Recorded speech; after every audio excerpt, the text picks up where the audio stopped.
Hi guys! So Thursday na naman ngayon. So ito na, may panibago na naman tayong Throwback Thursday episode. So ang ipapakita naman namin sa inyo ay ang lumang camera namin. So tingnan na natin guys. Ito yon. Pinabili daw ito ni mama namin sa kapatid niya. Noong nag-upload pa yung kapatid niya. So ito yung lagayan niya guys. Tingnan nyo naman, lumang-luma na talaga siya. So buksan natin. Tingnan natin kung anong klaseng camera siya. Ayan. Ito ay Olympus MJU1 na camera.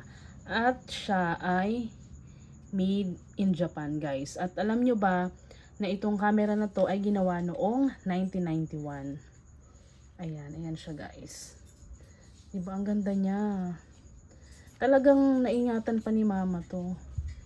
Tignan nyo. Ganito siya para mabuksan. Ito yung lens ng camera niya guys. Hindi lang namin siya mapapakita sa inyo na yung kung paano siya paganahin kasi walang battery. Wala na pala siyang battery. Ngayon lang kasi namin ulit ito nabuklat. Tapos ito yung mga controls niya. Ayan. Ito rin yung sa shutter niya pag pinindot. Tapos kung lalagyan siya ng film, ito lang. Bubuklatin niyo siya dito. Pipindutin niyo. Ay sorry. Pipindutin niyo siya. Pipindutin niyo siya dyan. Tapos ayan na siya. Ito yung film. Ayan, ganyan pa dati guys, 'di ba? Nung hindi pa uso ang mga smartphone na may camera. Ganito yung camera noon, by film pa siya. Tapos itong mga film na 'to, idadala pa namin sa mga nagde-develop para ma-print yung picture. Ayan siya. So dito hindi ko pwedeng mag-edit, hindi pwedeng kasi syempre hindi mo makikita. Hindi mo makikita kung ano ba yung kinalabasan ng picture mo. So pag pinicture mo, yun na yun, di ba? Hanggang maubos yung film niya. Okay guys, so ngayon papakita naman ni Bunso kung saan nga ba nilalagay yung battery nitong camera. So, eto guys, 'di ba? Astig.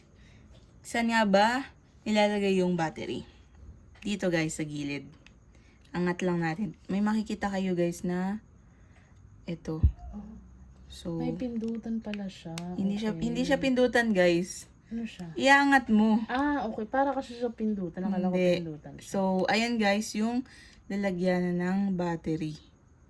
So, ganyan. Sayang guys, wala siyang battery. So, siguro, bibili kami ng battery online. Tapos, pag napagana namin siya, I-update namin update dito namin sa kayo guys.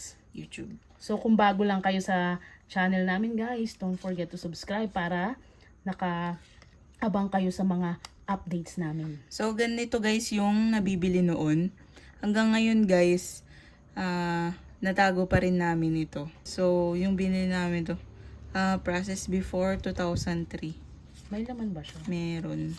Pero hindi ko sure kung wala na atang wala na atang film to. Ubos na. Open natin. So guys, ito pala yung lalagyan. Ayan. Ayan. May lagayan guys yung film dati. So, ganito guys. Color Ganito. plus. Oh, cute. Hindi ko sure kung tama ba, 100 yung film niya na included. So, ganyan yung itsura niya. Pakita ko yung isa. May isa pa kasi. Na Pera mo ako. walang laman. So, ayan guys. Kakulay nito. Ito yun. Ito yung brand na isa. Ito naman, Fuji Color. Ubos na rin yung film nito. Tagal na.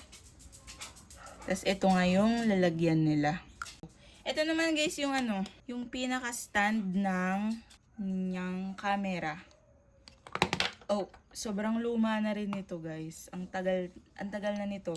Meron na nito sila mama, hindi pa ako buhay. So, mas matanda pa to sa akin guys. So, ayun guys. Iba hanggang ngayon. Yan yung ginamit nila mama noon ng mga baby pa kami para mapicturean kami. Hanggang lumaki na kami guys. Parang minsan ko lang ata nagamit tong camera kasi hindi rin naman kasi kami mahilig dati mag-picture. Tapos si mama lang yung nag-ooperate noon. Kasi syempre takot din kami na hawakan kasi di naman namin alam. Alam ko na. Siguro ito pag naano na yung film, pinapadevelop, kinakat siguro dito. Hindi ko lang sure, so comment down below kung alam nyo guys. Hindi ko na rin naman natanong kay mama. Siyempre, si mama ay nasa heaven na, so hindi na namin matatanong kung paano ba. Kasi siya talaga yung gumagamit nito nung mga bata pa kami guys. Ayan. So, gaya ng sabi namin, bibili kami ng battery. So, check namin kung gumagana pa siya. So, stay tuned palagi guys. Subscribe. Liban sa camera na yan, camera ni mama, meron pa kaming isang camera. Ito naman, binili to sa akin ni mama. Regalo niya to sa akin nung birthday ko ata to, nung college ako. Kung di ako nagkakamali, niregaluhan ako ni mama ng Samsung na camera. Tingnan niyo naman, ang liit-liit niya guys. Oh. Cute-cute, diba? Alam ko gumagana pa to. Ito yung battery niya. Ay, battery. Oo, ito yung battery niya. Ayan. Yan yung battery niya guys. Diyan nilalagay. Tapos may memory card. Ito ata yung memory card. Tama ba ako? Ayun. Ito, doon nga nilalagay yung memory card. Oh, may memory card pa nga siya. Ano kaya mga laman nito? Syempre guys, hindi ko natanda. Matagal na din kasi ito kasi college pa rin ako niyan. Tapos ito, syempre kung dito sa lumang camera na to, hindi mo makikita yung mga na-shot mo na o yung na-picturean mo na, hindi mo siya ma-review, hindi mo siya makikita. Kung ano yung na picturean mo, yun na yun. I-develop mo na lang, doon mo siya makikita kung okay ba. Itong camera naman na to, makikita mo siya dito sa screen. Pwede mong ma-delete, pwede mong maulit kung hindi maganda yung pagkakakuha mo. Tapos ito yung mga controls niya guys. Ito sila.